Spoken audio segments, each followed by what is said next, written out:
So I'm in the midst of a renewal blitz right now, and uh, it's off to a good start, but I'm kind of sensing that the way I am taking them through the renewal process is a little too slow. So I wanted to see if maybe I could combine some of these steps. I can combine to improve and speed it up. Is everybody stop thinking in terms of the sequence being sequentially with the student and think about it as being modular with a beginner class. And we have a 2 month cycle where every step that you just talked about, Riley, isn't done based upon this student brings this back and then they get this and then they bring this back and then they get this. And now you're frustrated because half of them haven't brought back the first step and you never get to the third step and you never have a renewal conference because they never got through all the steps. The way to do it is,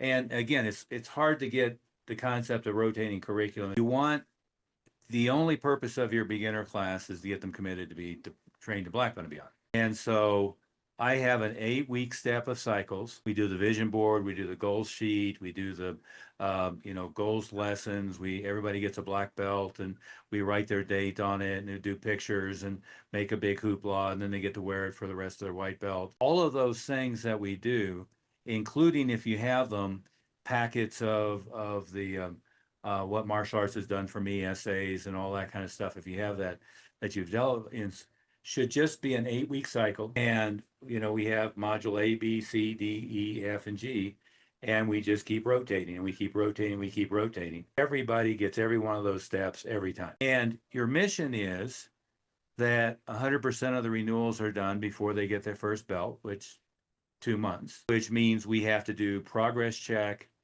renewal conference, close, and the final deadline is when you get your gold belt. And what I hear, and we kind of revert to some of this language, but it's not sequential with the student. It's rotating with the entire beginner class, right? And then what we're doing is the mat chats and the progress updates are the thumping to see where they're at in the process, right? So if I'm doing the mat chats and the kid's saying he wants to be a black belt, the parents are saying he wants to be a black belt, I could schedule the renewal conference.